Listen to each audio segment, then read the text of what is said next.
Hello everyone. Today we are going to look at importing or adding members to your dashboard.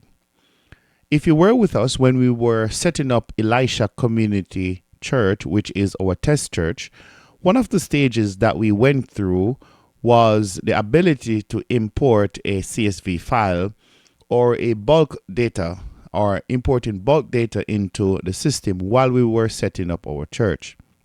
But there is another way in which you could also import bulk data and add members to your church. Now, on the left-hand side here, these are your, let me just zoom in a little bit. These are your tabs, right? Your main tabs. So I want to click the people, group, and groups tab. Then I'm going to click directory, right? There are different tabs here, but I'm just going to click directory right now. And what I'm going to do is to go all the way to the extreme right here and click import CSV/Excel. So I click import, a box is going to pop up where you're going to locate the bulk data sheet on your computer. So if it's a CSV file or Excel file, find where that is on your computer. You can't see the pop-up box right now, but it is on my screen. And I'm going to click import or open, and then within seconds, all the members are going to also be in Poimnion. So it is as easy as that, guys, to add bulk data into Poimnion. Bulk data is something that you probably get from another software, or if you were manually keeping records for your church, that's one of the ways that you could import that bulk data into Poimnion. No, but what if you want to add a member, like a new member join your church or a visitor or something like that?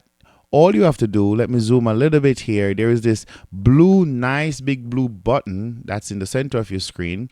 All you have to do is to click add member, And let me go ahead and I'm going to go through a test case for you, an example of adding a member. So one of the first things here you have is to upload photo. So you click upload and you're going to look for a photo. If you have a photo of the member, you look for a photo on your screen. I am going to find a photo of an individual here. That's Martin Luther's face, right? So I'm going to name this person Martin, last name Luther, email Martin Luther at 95thesis.com. I'm just making up an email, and the phone number 123-456-7899. Right. Then it says additional contact info. You could add additional contact info here. If you have, for instance, an additional email and a home phone, a work phone, or additional address, you could put all of that here. If for now, I'm just going to leave it because I'm not going to add anything else here. On the gender, select gender. I select male. For date of birth, I'm just gonna put like June 21, 1995. For don't share birth year, there are some people who will not give you the birth year in a church setting. That's fine. If you only get the month and the day, you just click this little box here. Don't share birth year. Click this little box and you put in the month, and then you put in the day. All right, that is for those who don't want to share the year. Membership status, this person is a new believer. Household is not set up as yet. You could leave that. And this person lives at, I could say 123. I'm just putting a random fake address here. 123 Awesome Street. Then the city is Splendid, state New Jersey. And then you will put in the proper zip code. And what year they joined? They joined 2026. What year they got baptized? They got baptized 2026. And for their wedding anniversary, if this person is married and you know that, you could put in the year there. What occupation? This person is I could say theologian, right? Employer. I don't know. Catholic press. I just put this in Catholic press. Notes, desire to grow in God's word. Okay, care status. Care status has to do with someone that's either sick, shut in, hospitalized, recovering, bereaved, or if there is any other situation that a member of your church is facing that is in need of pastoral care. Of course, all members in the body are in need of pastoral care, but of course, these has to do with those special cases, right? You can capture those who have special cases dealing with here. So if someone has, for instance, a mental decline or a depression or something like that, you just click other and custom and you type in whatever it is, that they are facing, whatever the care status is. All right. Then you could put a note as it relates to that particular care and so on and so forth. But for now, I'm just going to put none. Last contacted, I would say last contacted on Sunday. And tags here if this person was a part of a small group. But since they're a new believer, I'm just going to leave that. We'll talk more about tags. And then you have assigned leaders. Assigned leaders has to do with if you set up leaders under users and you want somebody to walk with this individual, you can assign a leader to this individual.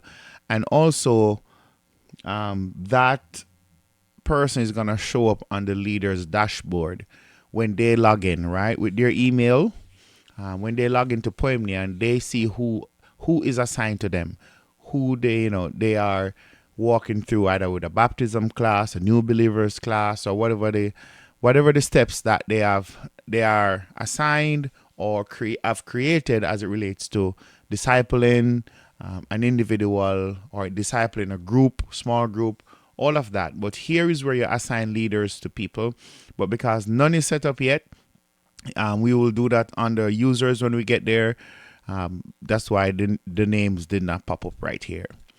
Then you have create login account for this member, and you always want to check this. Essentially, the member is going to get an email that tells them to log into Poimnion, and they could change their password. They're going to get a temporary password. They could change their password, and they will have a full dashboard that's for them, customizable to them. So they will see their own giving. They will see if they are part of any discipleship process, any groups.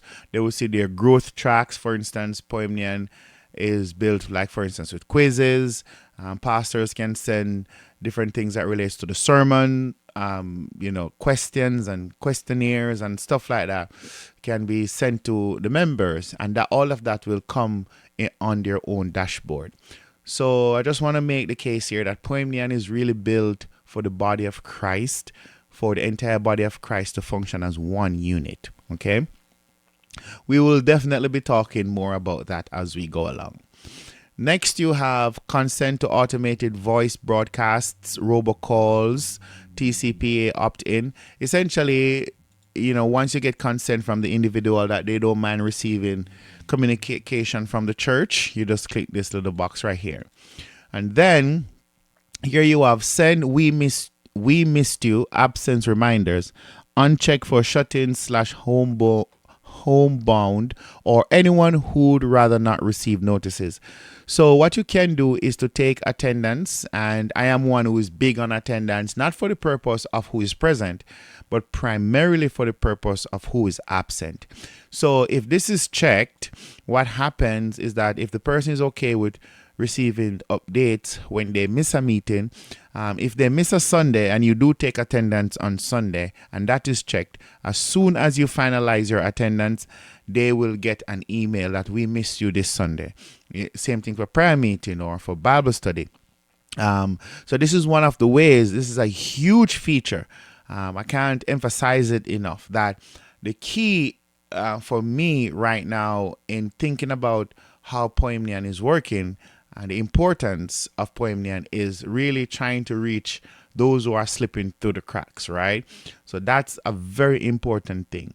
If members are not showing up consistently, then that will start to show up, right? And but immediately as a member is not there, the church is set up through Poimnion for them to be contacted immediately, all right? And that's a huge deal because, of course, as you know, many times churches have slippages, right? Many people slip through the cracks.